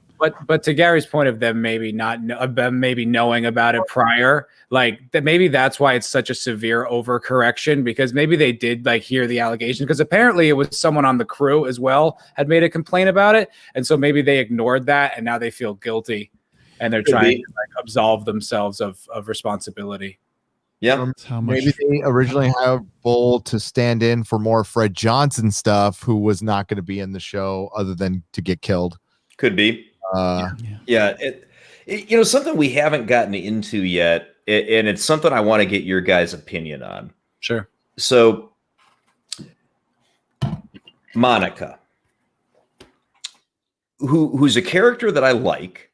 Yeah. Don't misunderstand. I like her, but nobody except Monica was able to figure out and notice the proto-molecule missile that got away from the Zemea. And she doesn't know jack shit about space battles. She doesn't know a damn thing about what they're doing, what they've been involved in, other than she's got the sneaking suspicion that the Zemea didn't have the proto-molecule on it when they blew it up, which of course we all knew. Because there's no way proto-molecule was getting away, or was not going to get away from that incident, right? Yeah, no way. But Monica, Nancy Drews her way clumsily into discovering that the proto-molecule gets away. And I mean, did that bother anybody else that this totally inexperienced, has no idea about space combat or space anything? Just TV reporter. Yeah, but in all of those setup scenes aboard the Rocinante, she's the one with a lot of the input to those conversations that like turns the conversation. She's the one who notices the thing, and then all of a sudden it's like, and then but she's the one that does that in all of those setup scenes aboard the Rossi. I 100% had an issue with it, and it just felt like, oh, her and Bobby are gonna have like it's no more girl power. It just felt like the last few episodes were just all girl power. Like all the girls were making the important decisions. They stood up to the bad guys. Like the one bad belter was on Kamina's ship was a dude. It just felt like it was just so ham-fisted with all this stuff. So honestly, it's just like, yeah, I mean that's just in line with the style of this show now. Is that like, oh, the girls figured it out because they're like smarter than us, you know? Yeah. Well, when you were talking, Matt, you've been talking all season about, or you've been bringing up these points several times during the season because you've been sensitive to it. And my point of view, I was willing to accept some of the things because in my mind, this was This was Frank and Abraham putting in the things that they wanted to. In the whole thing about that's one reason I wanted when we started talking about it earlier, have Gary bring up that tweet, because it was always there. There was always some level of this material being added to the show.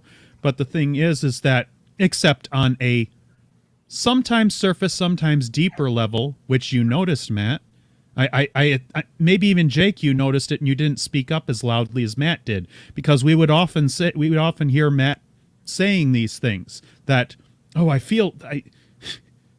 maybe without saying it in those words, there was a suspicious amount of women.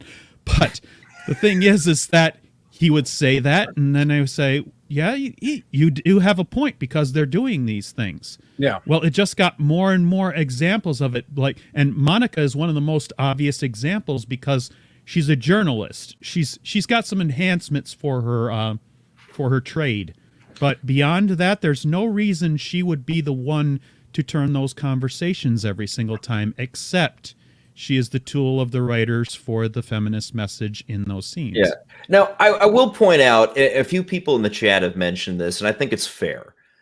Now, we get introduced to her. She's putting together a documentary and an investigative report and digging on the Rossi, right? So, I mean, that's how we got introduced to her in the last season.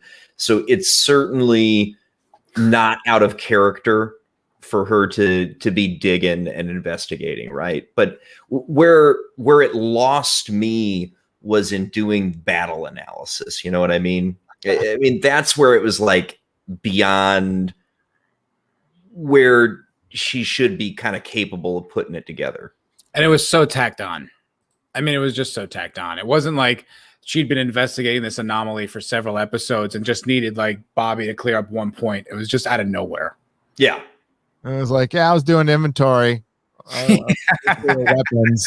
I'm a quick learner. I figured it out. Figured it out. Also, like, she almost just died like a few hours ago. I guess she's over that trauma, so much so that she's just like, doing some office work, just doing some clerical stuff, cleaning up her desk. Yeah. Let me ask a question, Gary. Who figured that out in the book? Oh, the protomolecule? Yeah. It didn't go down like that. Oh. How'd it go down? It didn't go down like that. I'm trying to rack in my brain. Maybe Mr. Neurotic.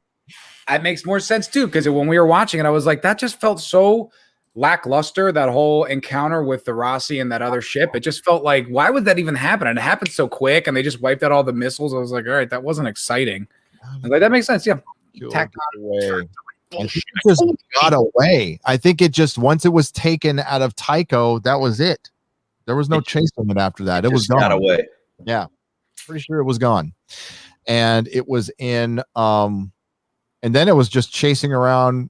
Well, it was surviving. The book is surviving. So it's like Amos getting back from Earth, and Alex and Bobby, saving Naomi, Holden coming in, while he's doing the background investigation of what is behind. There's like little problems going through the gate, we'll just say, that you saw. And that continues in 6. There's something else that I can't ruin any of this, but okay. So the scene didn't even happen. So the battle, yeah. I can't say I remember. This is a way. A couple of years, drugs, 80s. This is a way to waylay the Rossi for the entire season. Then. Bingo. Absolutely. Yeah. And it gave Bull a great scene to show off his piloting and battle skills. Kind of. Yeah. I mean, he didn't do much. Well, he took out a couple dozen missiles coming at the Rossi. No, I know. I mean, yeah. But I mean, aren't the PCs automated? Like, you don't have to, they do it automatically, right? Like, yeah, but he also had to maneuver because some of them broke. Yeah. Because of losing the one PDC, he had to do some creative flying, and that was supposed to be like, oh, look, he's a flyer. Yeah, I guess. And I felt nothing.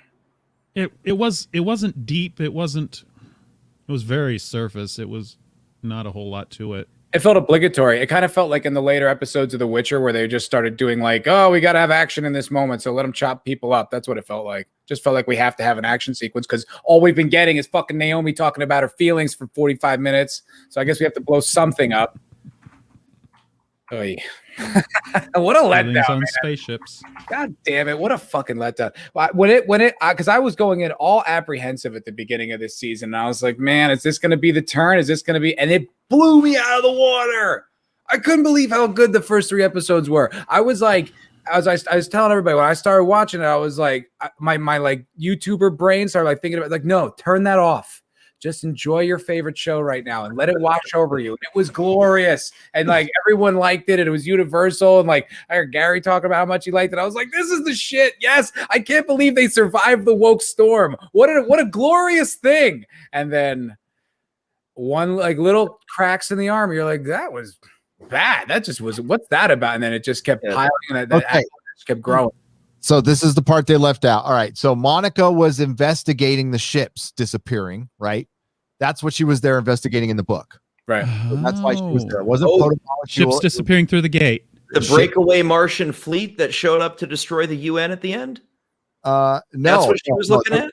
There was already ships disappearing. So the Martian ship that you saw disappear and get eaten like the Langoliers. Oh, yes. Okay. That's been happening to certain ships and they can't figure out the pattern or anything. So her and Holden and she wanted Holden to consult Miller through the protomolecule, and he said, no, get the hell out of here. That's not how it works. He's gone. And then she gets kind of stuck with him after that. So honestly, I didn't even understand that ship was supposed to be eaten up there. I didn't get that because I thought that was just a representation of when like Holden says when they cross through the gates, you feel like the angry things or whatever. I thought that's what that was. I didn't know that ship just got destroyed. So at the end of season 4 with Miller and you saw that Eye of Sauron thing. Yeah.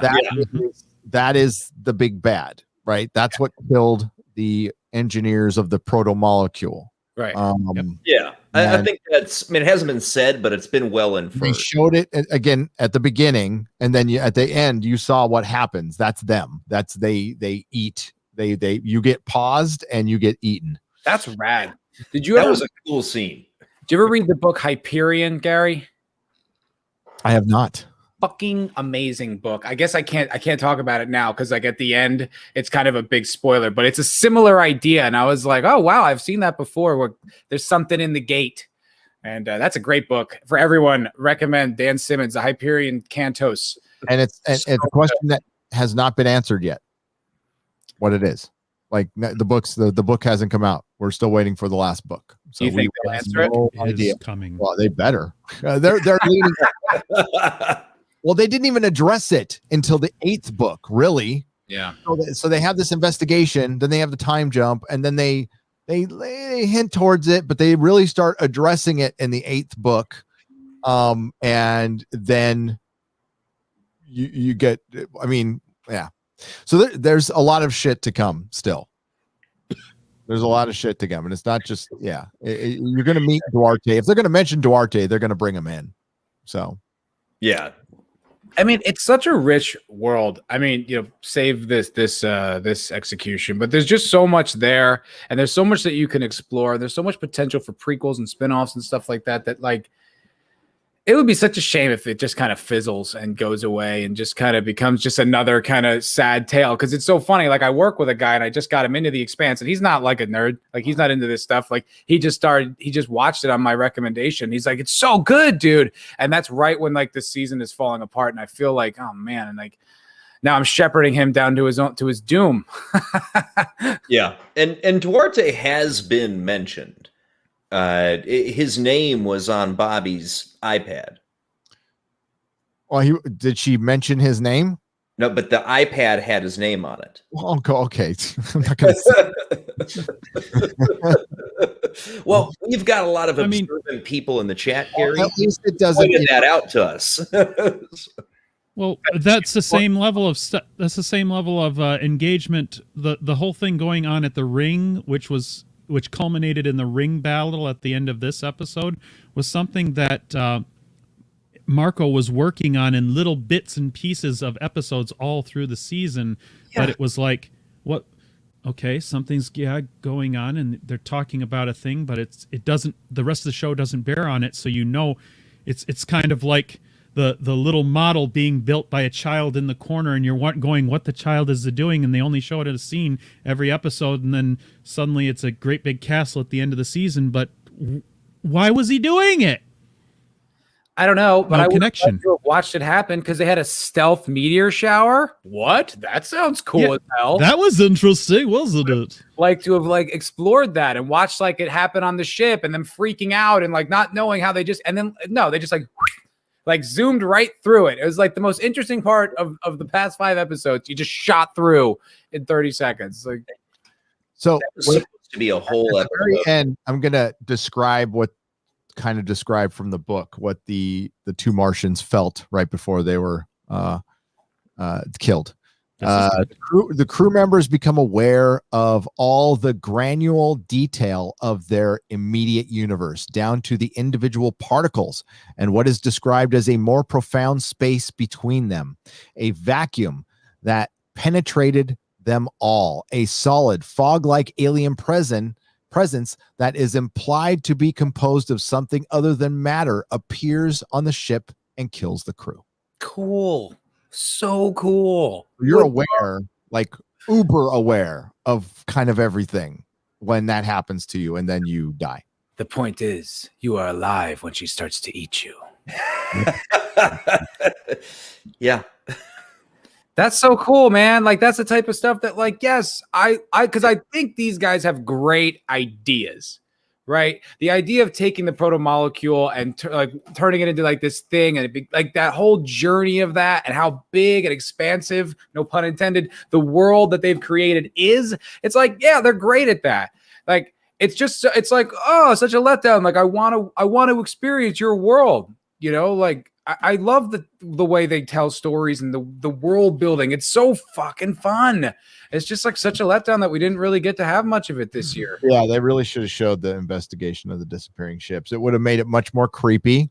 And now you're going to have to rush through this just on one scene.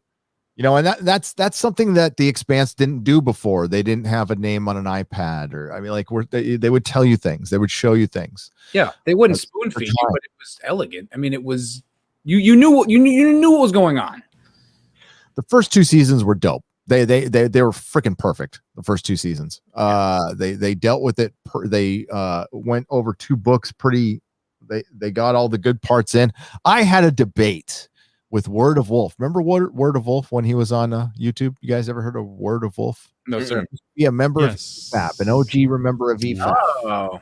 Oh, good kid, smart, genius level 20-something. Wanted to debate me about the Expanse, and I was there to defend the show. And I forgot this shit.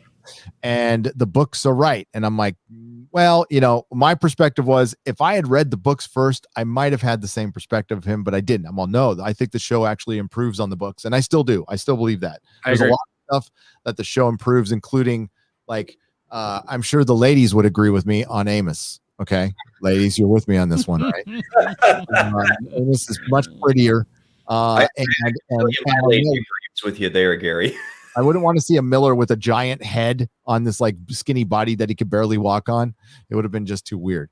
But I got to say at this point, Word of Wolf, if you're out there, buddy, you were right, man. You're right. He said this was going to happen. What did he say? Because what was his argument? He said his argument was that they are missing all the important parts of the book. And at first, I don't think he had a solid argument. I'm like, nah, you know, they actually did hit all the beats they need to hit in the first 2 seasons. It got tougher for season 3 and really for season 4. And now for season 5, he's right. They're making moronic decisions, and the whole second half of this season was a moronic decision. I don't care if you lost your best actor. Yeah. Like I said, kill him halfway through and then he's out of the picture completely. Yeah. If you need to reshoot stuff, God, you think Amazon, the $1 trillion company that made $100 billion this year, would have been sympathetic that they had to Me Too a guy, right? They're not going to give him a few extra bucks for reshoots? That's not anybody else's fault. Definitely did some. They had to. There were reshoots in this show to And deal it's not with like that. they've got a lot of other properties. Not like there's a lot coming out right now. Like, wouldn't you think it would behoove you to make this as excellent as possible, especially how passionate the fan base is? I mean, we were talking about like all the people that watch this, that watch our streams, and how detail oriented they are, how obsessed they are with the show. This show is very, very well loved. To take the extra time and the extra money to get it just right, that's an investment that you can't miss. Like, why would you rush it? It's like such a mistake.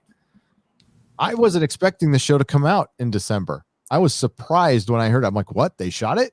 Wow. Okay. Cool. And I'm glad they did the weekly thing, but they did it too late. And yeah, it took. I'm not even looking forward to next season, really, at this point, guys. I'm like, I'll watch it, but I'm not like excited because it's just kind of failed at the end. And I was willing to defend it for the last couple of seasons because of all that. But now they're like, they had their feet under them. They have Amazon money. There's no excuse. Shows have lost people all the time and just rallied from it. It's fine. But this was an overcorrection, like you said. And they trumped up the girl characters way too much. And they end up ruining the character. They make you resent the character, character that we loved. That's the reason you go out there, is you have this diverse cast that everybody's rooting for, and you went and you did Naomi and Drummer overkill. Yeah, Avasarala too, to be honest.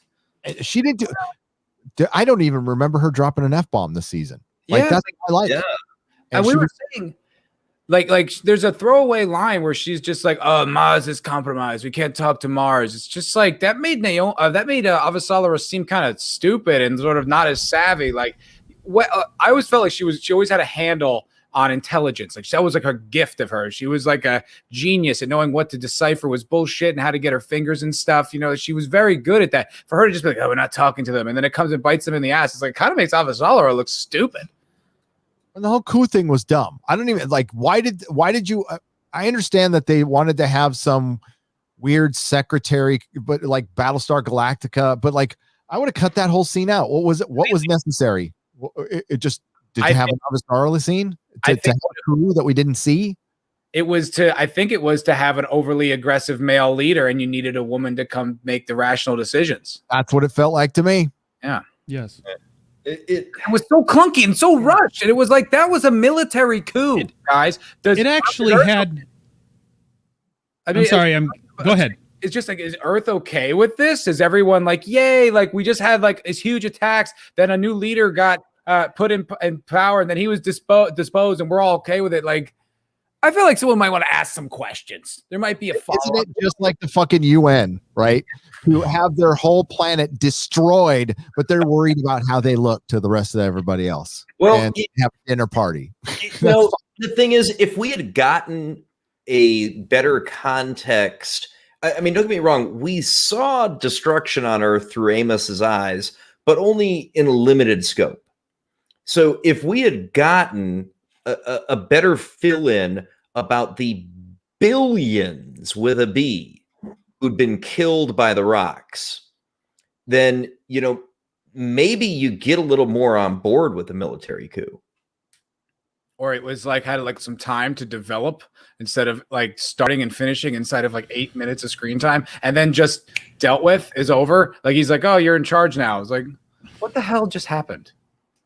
The way that handled was part of the problem, but I thought it was even was another level, because it wasn't just the leader wasn't the bloodthirsty one. The bloodthirsty one was suddenly taking the friend, the Admiral Delgado, and flipping him from in her corner to the bloodthirsty guy who is leading the idea of, we need to attack everybody, while one bad male with the other bad male, and easily led the guy that the UN had been handed off to, the guy on the top of the tier, who starts out by he's saying, I'm not the experienced one here. I don't feel like I know this, and he wants her support and her and on their team. And then when he actually gets into and starts he makes at least one good decision, and she's congratulating for that.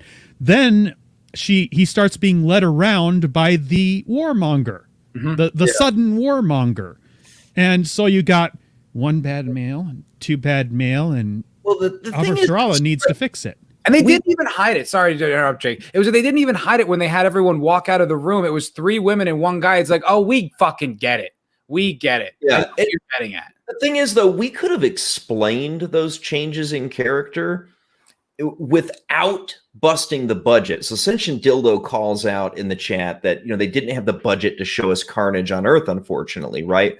Which is perhaps a fair call out, right? I can't speak specifically to the budget, but you can explain Delgado's sudden bloodthirst if you give us maybe a 30, 45-second scene of him looking at his communications pad and looking at the devastation on Earth. Casualties, Casualties. losses of this city, that city, this entire country wiped out. Or like his family got killed and then he's like out for blood, something like that. The country that got destroyed could have been his home territory or something like that. Very personal. It could have been easily explained why he flipped his lid like that, but they didn't. I mean, it wouldn't have even been expensive. You could have done it. Shown they are capable of improving, and I've never felt this show was limited by its budget. I think it's one of the most well-executed shows as far as sets are concerned, costumes, props. I think maybe the special effects, next to maybe like a Marvel or something, they're not as excellent, but I never had a problem with them. I always thought everything that they portrayed looked the shit, and it really didn't even matter because the story was so strong. It was all you bought it anyway. So I'm not sure I believe that they didn't have the budget to tell the story they wanted to in their 5th season. I'm sorry, I just don't. You eventually find out. I mean, because tactically it makes no sense, right? If you've been attacked, your planet has been devastated, you blow the shit out of your enemy. You don't hold back. You're not worried about collateral damage when it's all collateral damage on your planet at that point. Your planet wants blood. They will have your head if they don't get blood. What was explained was they couldn't do anything. They were hamstrung. Their ships they only had a few ships left, and they really couldn't have done anything. And it's a good thing they didn't, because later on you find out it's Mars behind. A big faction of Mars is behind. And as the story goes on, which they didn't explain well in this season, it's muddled. It's muddled as hell. You don't know what Martians to trust. You don't know what Earthers to trust. You don't know who to trust. Which would have been really interesting to watch. That would have been fascinating. That was one of that intrigue in the sci-fi setting was the biggest attraction of the show to me. Yeah, it's brilliant. It's airtight. The intrigue, the story, the mysteries, how compelling it was. I mean, goddamn, I'd rewatch that show I don't know how many times. And even on my 4th or 5th watch through, I'm still caught up in the mystery. Like, it's brilliant. Like, it's genius. You know how good you got to be able to write to keep me still compelled 5 times through? That's pretty powerful. Yeah, especially how many times. Yeah, I've watched the first season a lot with Miller. I mean, but it's a different show though. Even as high as the quality has been, I still think they put more into it in season 1. I still think their season 1 budget was probably their biggest budget of them all. Sci-Fi was setting out to rebrand their channel, right? So they put out a bunch of new shows, and they put a bunch of look at the sets on The Expanse. Look at the cast they had. Look who they had playing Anderson Dawes. I mean, they had to cut down on all these cast members. Well, they didn't appear in the book in some points, but Anderson Dawes is an important character that I would have put in more. I would have put in a lot more. Guy was that actor, and that actor is incredible. Was he even in this season? No, he hasn't been in the show since season 2. He's mentioned as like a power player, but yeah, he's not really like they mentioned around. Yeah, I wanted to say something that you maybe struck a thought. There was something we were discussing. It was like the other thing that was so stupid about the deposing of the UN Secretary General or whatever was like they basically were like, we need to blow up Palos or not.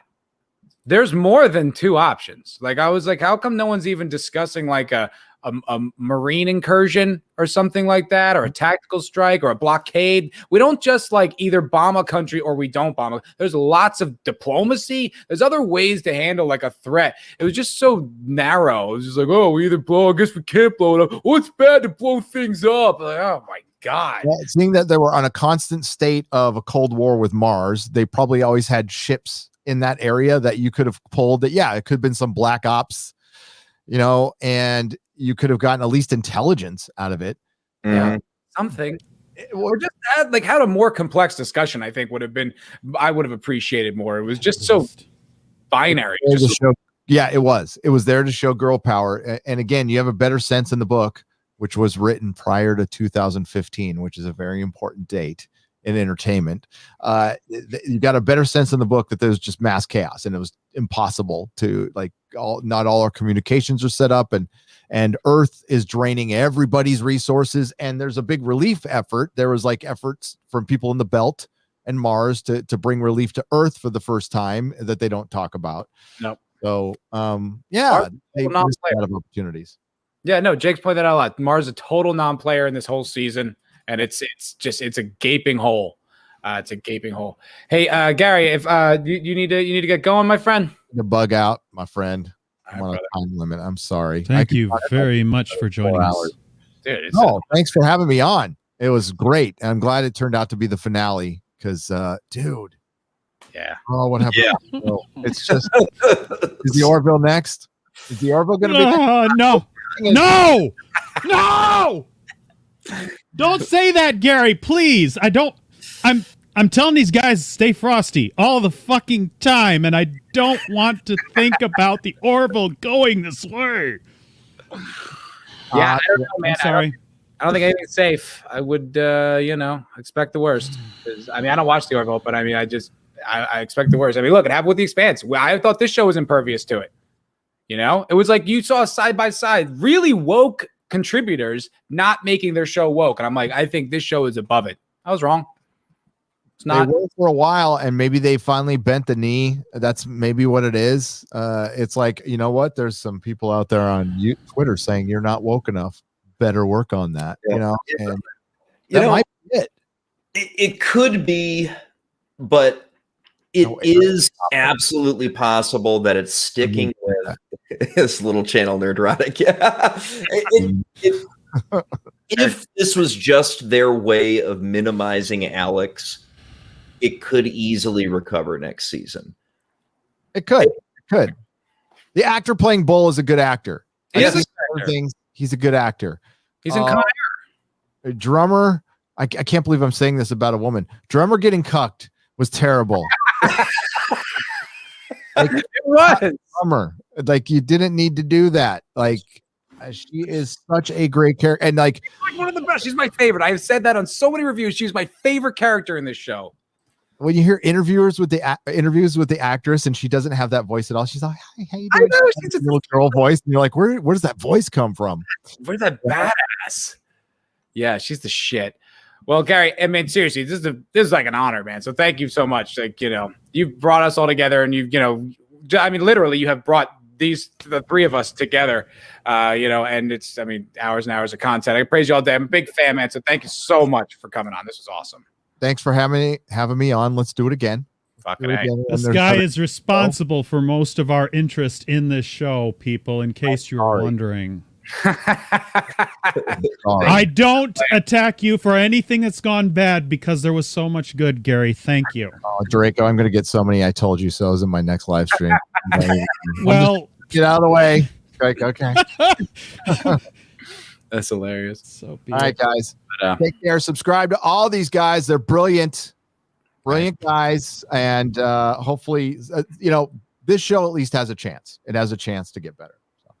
Well, hope so. See you soon. Thanks, man. Thanks, Gary. Well, that was fucking awesome. It was. So I hate to make it seem that I'm just following Gary out the door, but we are at a couple of hours, and I do actually have to get up for work in the morning, Matt. That's all right, brother. That's all right, man. That's all good. We had 2 hours. It flew by because it was super exciting, super charged. So yeah, man, if you guys make sure you subscribe over to Jake D's channel. I guess now that the Expanse is over, we're not going to be doing these weekly things, but we'll figure something else out. Figure something out. Yeah, we'll cover something. Yeah. Yeah. Well, it's good to see you. We need some reason to get together and drown our sorrows in our ale. Yeah, in our ale, in our flagons of ale. Yeah, we can just wrap up. I mean, we always do 2 hours. We did 2 hours. Yep.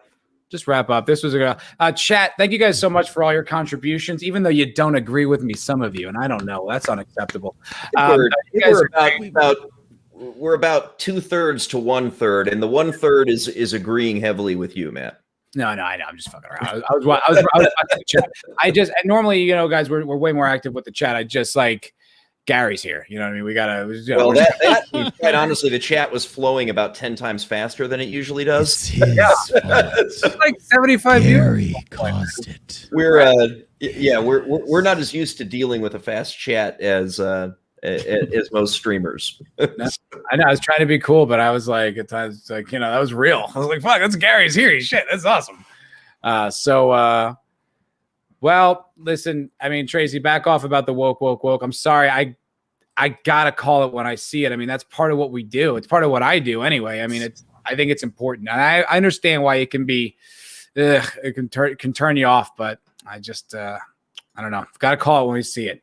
But you guys are great. And, normally like to highlight more what you're saying. You guys are saying some great stuff. I just, couldn't get to it as much today. But thank you for watching, as always. Absolutely. Appreciate everybody being here. Matt, as always, thank you for having me on. It has been a pleasure covering this show with you. And we'll definitely be doing this again for season 6. And, Indeed. We could very well be covering how the show righted the ship and got back on track after. That would be great. After the Still possible. They're talented enough to do it. This was all about Cass Anbar, and they are talented enough to right this ship. 100%.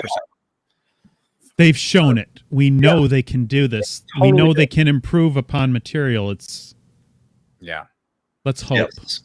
But those of you that can hope, there's a lot of hope in that chat. There's a lot of hope. There is a lot of hope, and I love that. It's like we don't want to let it go. We love that's why we're all here. We love the Expanse, and that's what's bonding us, and that's why we're talking about it for 2 hours on a Tuesday night. We're in love with this show, and it feels good to be in love with the show. And look, I hope this doesn't come across pessimistic or shitty, because I'm just trying to observe and call it as I see it. I want it to be great. I love this show. I don't want it to be bad. I want it to be the best show on TV, and it has been up until recently. So, I believe you. I don't get any pleasure out of this. This is just me reporting on what I see. But anyway, love you guys. I hope that everybody that's the way we all feel about this. We put so much love into this thing that when the thing that you love, as you have seen with so many things recently, when the thing that you love has things inserted into it that are poisoning it and killing it, you want to call those things out. You want to drag them into the light and say, look at this thing. This thing should shrivel on the vine because it is destroying the thing we love. And that's why we got to bring it up. 100%. Well, thank you guys so much for joining us. Make sure you sub to these two rock stars, Jake D, Draco. If you're not subscribed to Nerdrotic, get on over there as well. And thanks, guys. Thanks a lot. Appreciate you guys hanging. And we'll see you all in the next one. Have a great night.